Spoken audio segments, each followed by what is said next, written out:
here is our host, Tian Wei. Hello and welcome to The Frontline, a World Insight special webcast episode on COVID-19. I'm Tian Wei. The U.S. now is the third most infected country in the world. Let's take a look at this chart to see the latest number.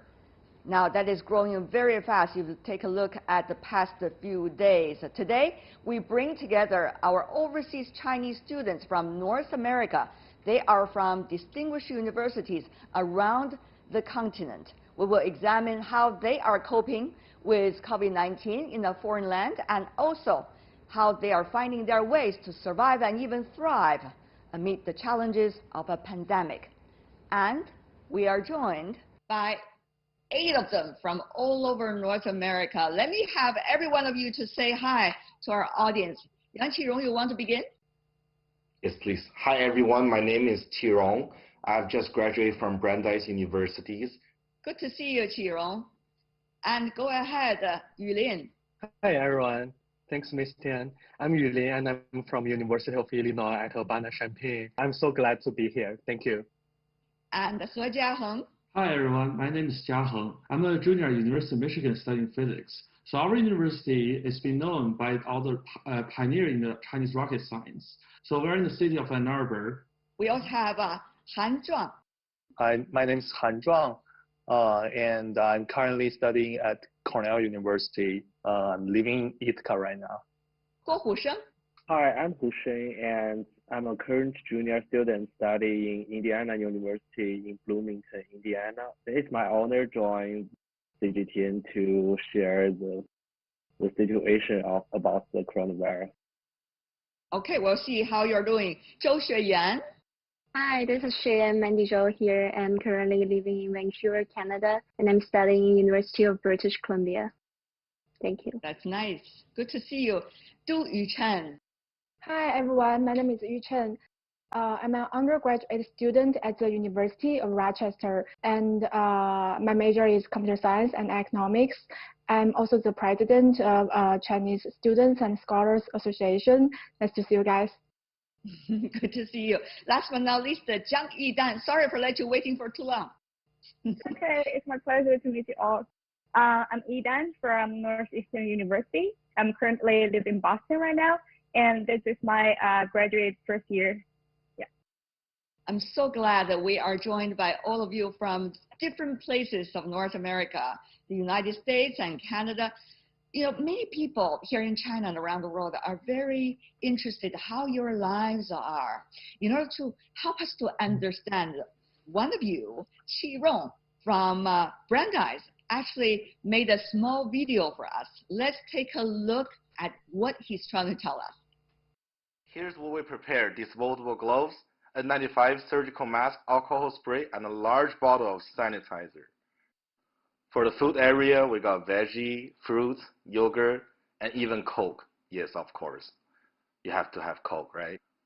We also prepared different types of instant noodle and the hot pot soup packs, just for fun. Definitely canned food. They won't get expired until 2 years from now. Here's a little story I want to share with you guys. Last week I had a muscle pain, so I went to Mass General, one of the biggest hospitals in the East Coast. However, when I arrived, they told me that they only treat patients with respiration symptoms, like COVID-19.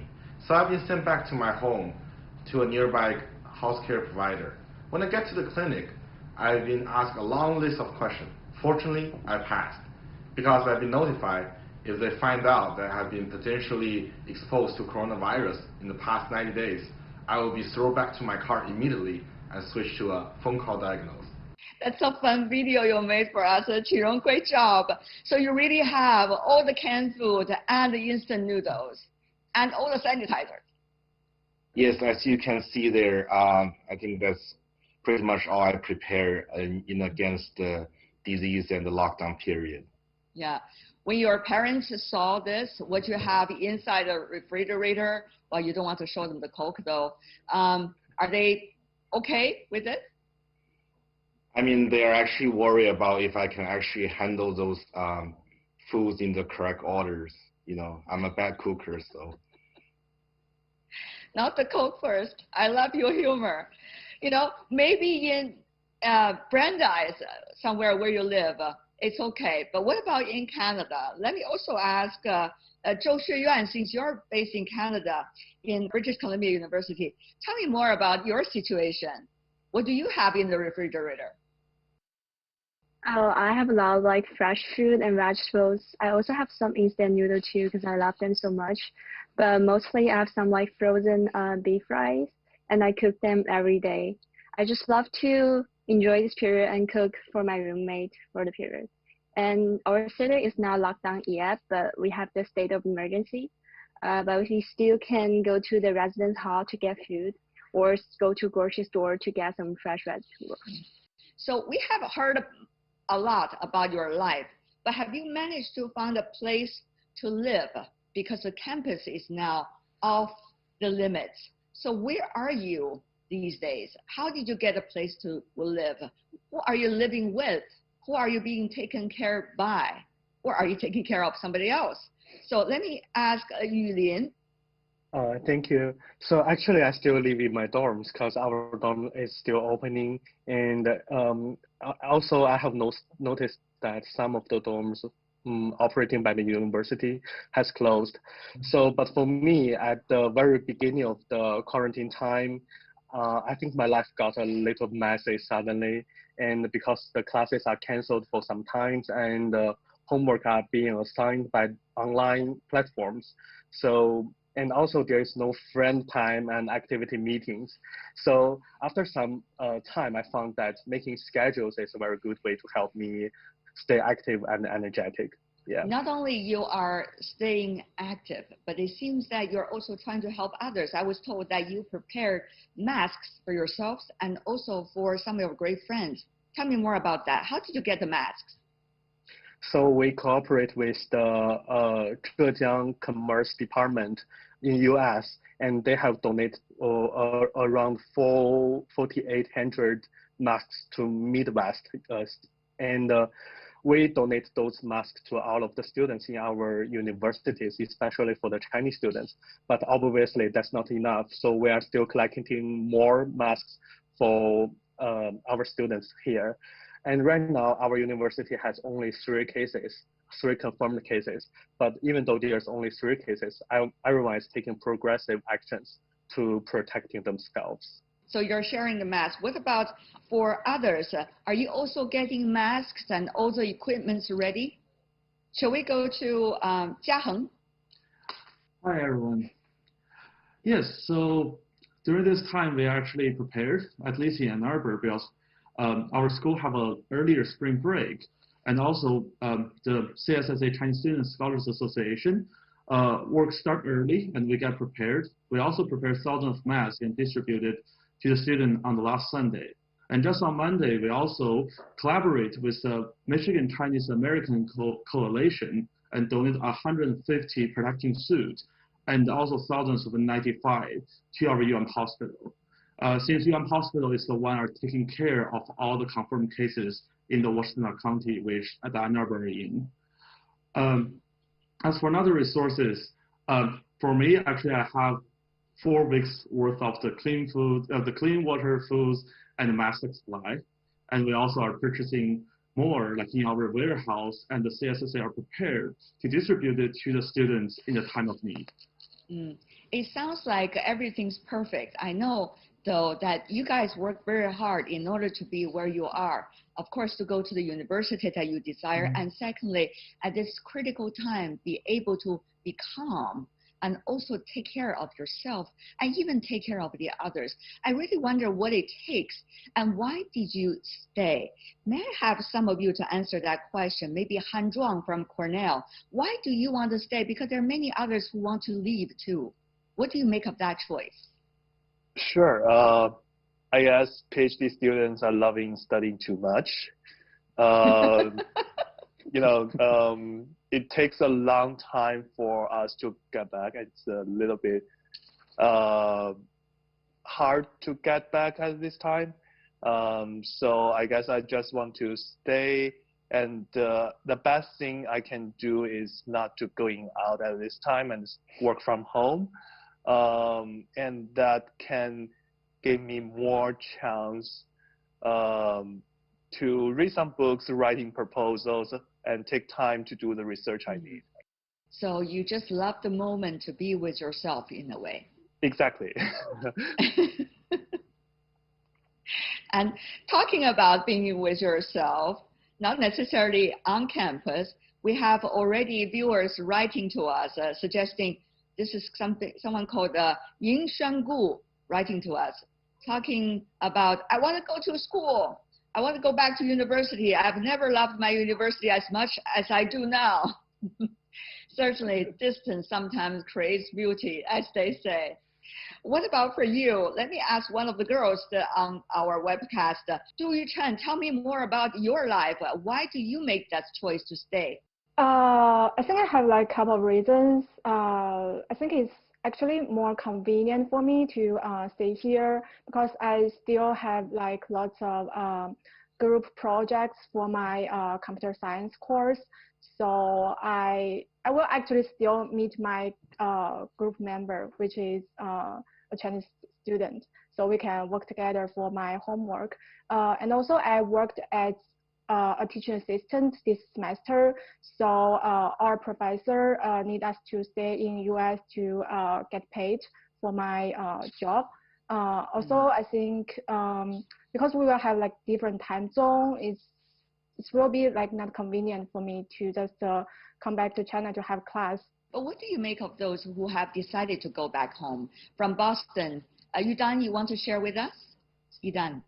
So I take in quarterly schedule for my courses, which my spring semester will end in later of the June. So if everything goes well, hopefully my campus will resume in later of the April or May. So going back probably is not a convenient choice for me because I got a lot of homeworks and coursework.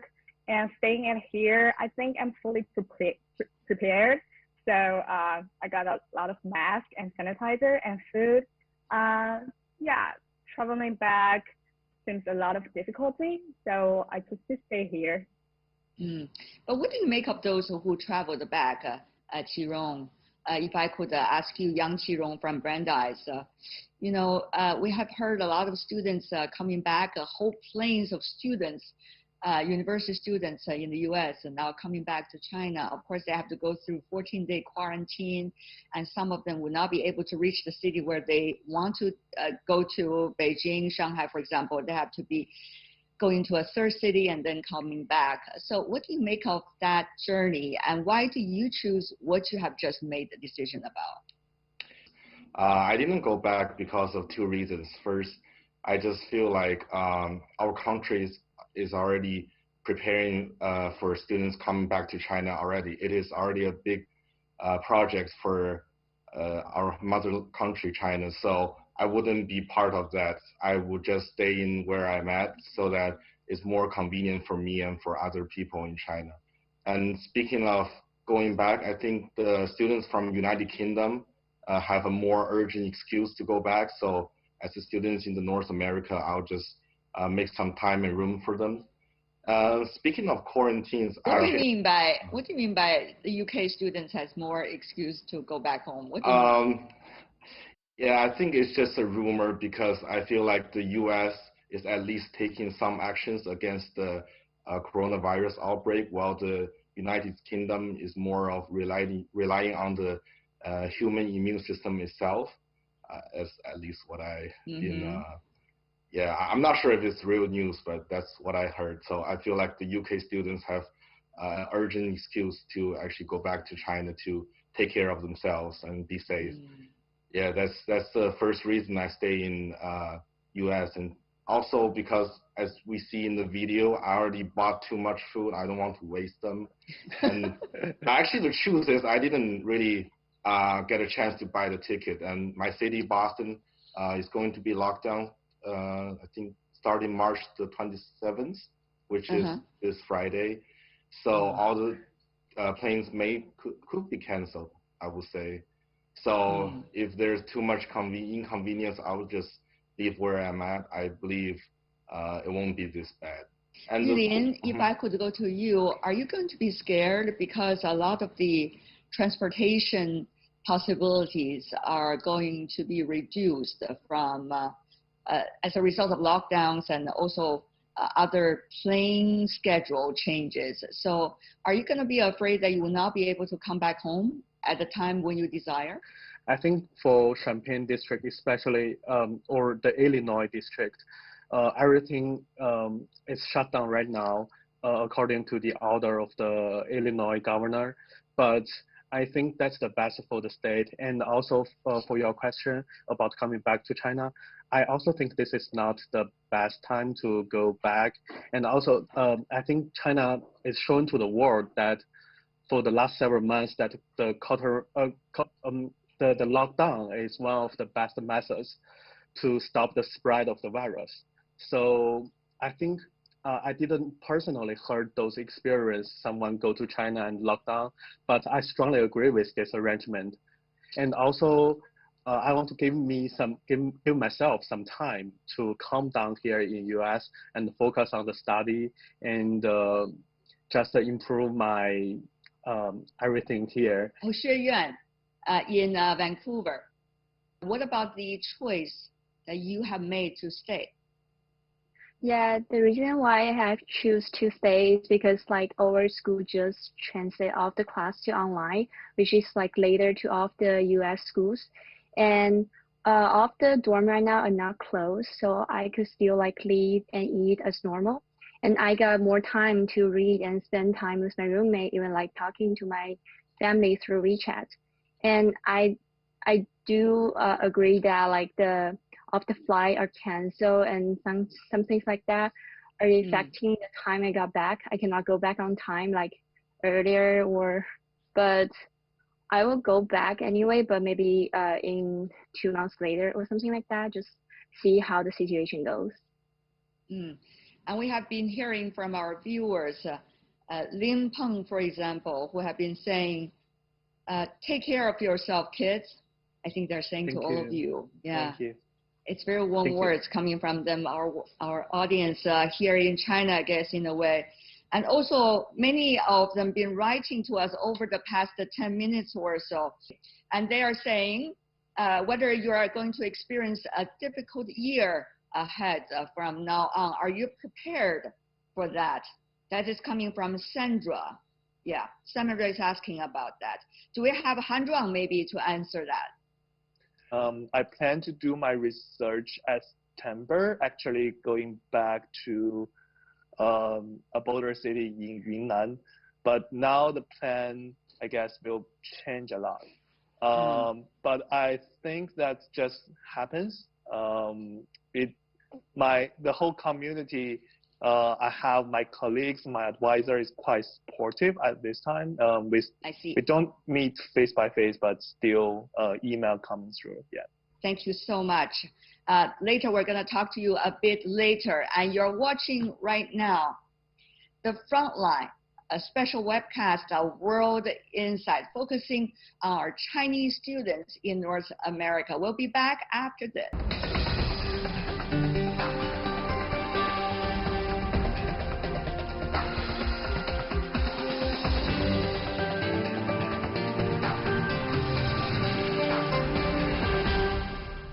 Welcome back. You're watching special webcast edition of World Insight, The Frontline, focusing on the lives of the overseas Chinese students in the United States and also in Canada. We are very interested in the lives of these students that are still in North America because there are many of them. If you take a look at this chart, you will know how many Chinese students are there studying. Chinese students make up the largest group of international students in the United States, for example, accounting for 33.7% of all foreign students. There are more than 360,000 of them in the year 2019. And who we are talking to right now are 8 of them that are now in North America. Without going into every name again, let me just pose a question to you directly. One of the things people have been talking about is whether Chinese or ethnic Chinese these days, as a result of the pandemic, are being treated unequally with racial discrimination or racial profiling. So what do you make of the current situation? Are you safe?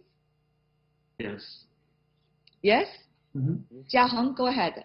Yeah, so at least in the city of Ann Arbor, because we are probably the second highest educated city, because the university is right here, we have a joke like there's only 40% of the population here who don't have a bachelor degrees because they're the students.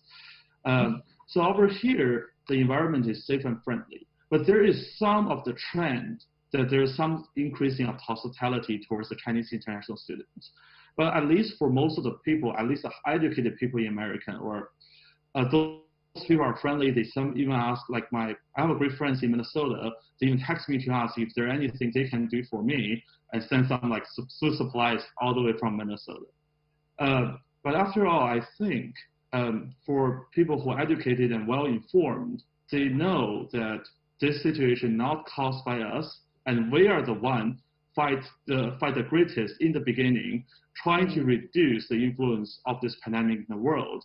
And we do set a great example for the rest of the world to study, like how we lock down the city, how we treat our patients. So, yeah, I think overall we're safe. And yeah. That's in Ann Arbor. What about in Indiana, the state of Indiana? Wusheng? So actually, I faced like two friends. They talked to me like in the campus. Some of the American students or like the domestic students talk to them that, have you ever been sick? So why you wear the mask? It's kind of like little bit racism. Also, it's kind of, they think the Chinese bring the coronavirus to the campus. But since the Bloomington in the Indiana, it's a small town, so everyone is safe. There are no like some horror case or some like the terrorism happened in the campus. Yeah. So I think everyone, they currently in the home, so everybody being the safe place. What about for you, Yulian? So actually, in Champaign, as I mentioned, University of Illinois has been known because of its diversity, and in Champaign, 20% of the students are international students. So everyone here is very open-minded to different cultures. So I didn't see any discriminations by myself, but I did see some discriminations happen in U.S. on news report. So I do think these dangers or the discriminations is because of the lack of communication.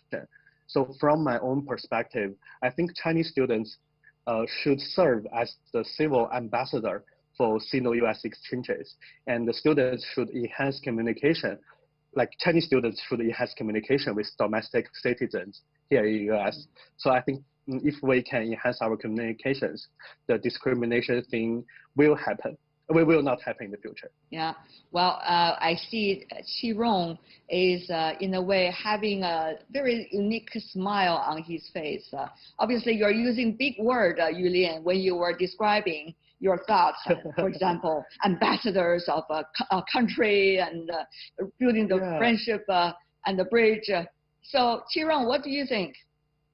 Yes, I just want to echo on Yulian's point. I thought you were going to use some smaller words. Yes, exactly. So I'm not actually thinking about ambassador, but after Yulian's speech, I feel like this is pretty much the job that international students serve in the U.S. So me and my friends, who's in New York City, I think one of the more severe places in the United States affected by coronavirus, he will wear a mask here, and he will write something on a paper and stick to the forehead, telling people that we wear masks so that we keep each other safe. We don't wear it because we're sick.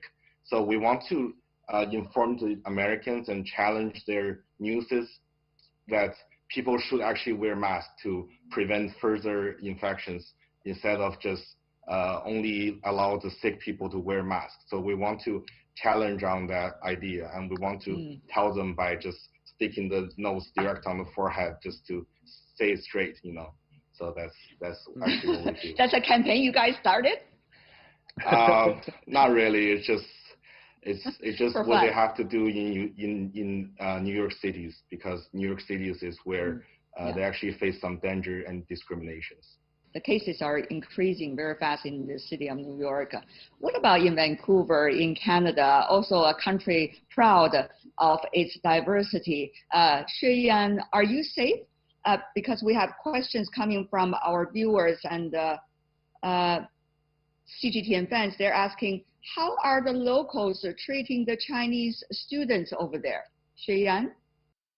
Thank you. I do have to say Vancouver is a city that contains like a lot of diversity, but I do see some cases that like when Chinese people, one of my friends were walking on the street wearing masks, and some Canadian were saying, "Oh, you dropped your virus." I think that's very racist. So I do believe that even a lot of people wearing masks right now, they do keep an eye on us. So me and my friend actually started a campaign called 321 Mask Challenge. So we wear a mask and write C for coronavirus and not for China on the mask, just to show them like, don't put this virus on any country or something. It's like globally treated, and we all have to fight this together. That sounds like a great campaign. And what about for you, Zhuanghan? I haven't been out for a while, and Ithaca is a relatively small city, and most of the residents here are like students and professors. So the situation is quite calm and well still. And as I mentioned before, our community is still really supportive. I can receive emails from my colleagues and also advisors telling me that we should stay together as a community and try to fight racism at this stressful time together. So I really appreciate all the support my friends and colleagues gives me. And I think that's especially important at this time to receive these warm notes. So I can tell my families that I'm pretty safe and confident to stay here alive. Alive, of course. Of course, yeah. You're going to thrive. Not only that. That's How about you, Chen? As in Cornell, because we are a relatively small city, so like people are relatively calm, and we just study at home. But I think some like parents worried about us. So our Chinese Students and Scholars Association, we also like organize some events to help students to keep calm. For example, we purchased 1,000 masks and send them free to students here. So I think we should just, as a member of CSSA, we want to like let more Chinese students here to feel we have a warm family here during this bad time. One thing is very important for every one of you, because most of you are belonging to the only child generation. You're the only child of the family as a result of one child policy. So how you been interacting with your parents and family at home? How would you make sure the communication is smooth? How do you make sure that you are safe while at the same time make sure they understand that? Shall we go to you, Jiaheng? Oh, yeah, thank you. So the way I communicate with my parents is I actually use the WeChat to video call them every day. So usually in the afternoon of my time and in the morning of their time. So telling them what's going on in my day's life, like everything's fine. And also, we also have some data to try to persuade them, because both my parents come from like the engineering background. In Ann Arbor, we have a Michigan-China forum, and they have a daily post to update like what's the local data and what's the newest policy. But also translate to Chinese so everyone can, like at least parents can read it. So also not only I send to my parents, but I ask my friends to send to their parents. So with the data, I can telling them, oh, we only have like several cases. They're not students. They're not on campus. Everything's fine. We have the food supply we need. And also just telling them they are prepared and don't worry about us. Have you ever thought about being a volunteer or contributing differently to what is going on inside the community where you are? That is a question being asked by our viewers. So what is your plan? Qirong. As I'm not sure if all the audience are notified, but most of the students we connect today are either current or former presidents of the Chinese Student Association. So we all contributed to the volunteering works around the school these days. Even though I just graduated from Brandeis University, but I still live nearby. And just last week, I purchased 6,000 masks personally and send it to school just to make sure all students can get their own mask. Fortunately, Brandeis is a small school. We only have, I think, 150 students each grade. So there's only a total of 600 Chinese students, internationals on campus. And besides of that, we will also connect to the parents' WeChat group every day because especially the freshman parents, they're really in a panic situation because their kids don't have cars and they live on campus, live in dorm. So we do associate with parents who have English background to write unanimous letters to the presidents of Brandeis universities to make sure all the students who left still living in campus, they get their own dorm room and they don't share buses with other people and they can get their foods. And I think we do all the things we can do to support and to just calm down the parents. We already do everything we can to keep us safe, and we'll keep on posting and updates to the parents. I think that's all as a child we can do. All right. For a young gentleman like you, you're not only doing something for your own family, but also trying to help others. What about young ladies joining us? Yidan, tell me about your situation. As June just said, we are all current presidents or former presidents of Chinese Students Association.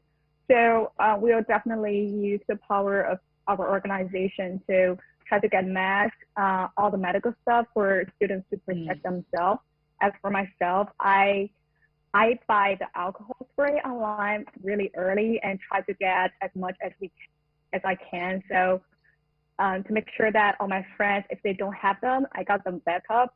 And also speak of the discrimination, some stuff like that. I think it's all about communication and culture shock.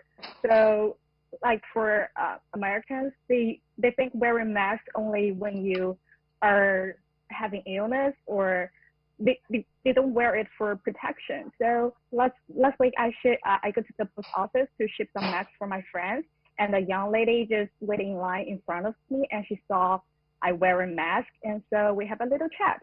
I told her that how serious situation that China has been through, and all the medical staff, they devoted their effort to save people's life, and all the protection or the method we use. So just let them know. I see. It's not a small chat. It's a pretty long chat, I have to say. Well, hopefully it works. Yeah, it seems it worked. Having said that, though, I mean, you guys have to deal with the life together with your beloved ones back at home. You know, earlier, the situation in China was very severe in terms of the epidemic. Now things at home calm down and going gradually to normalcy. But now, where you are experiencing the so-called fire. So there's always concerns and worries from either side across the Pacific. How are you digesting this situation? Both of my parents are over 60 years old, and I'm the only child at home, so they're very worried about me.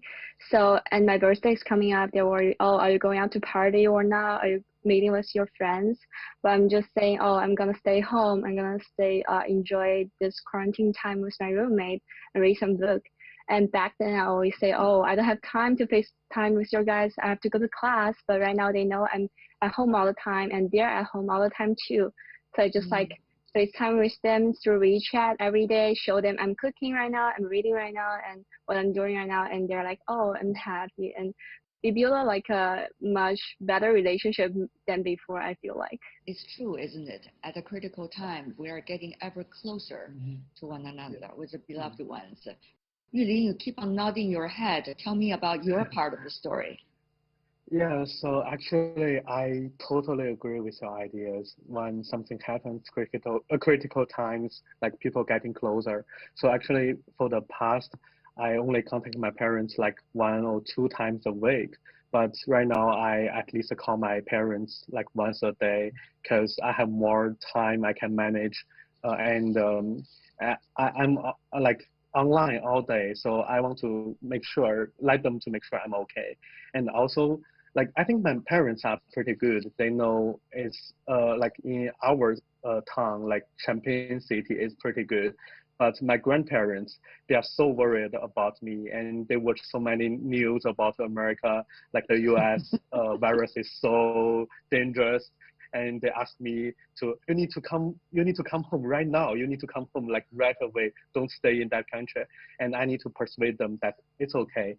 And the other thing I want to mention is that, as Jiaheng just mentioned about the Michigan-China Forum, and actually we also have a summit called Illinois-China Summit. Two of our organizations from Illinois and from Michigan, we have cooperate our events online.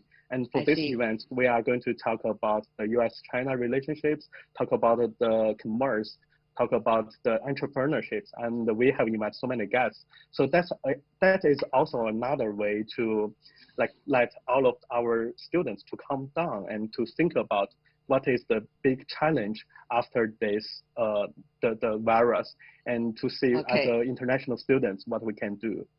All right. It seems that there are a lot of our viewers are writing questions, and the people that are interested in how you are dealing with the current difficulties. Before we go, let us know what is your biggest challenge facing you right now, and what do you make of your plan for the next few months, if we can. Everyone, very briefly, help us to understand.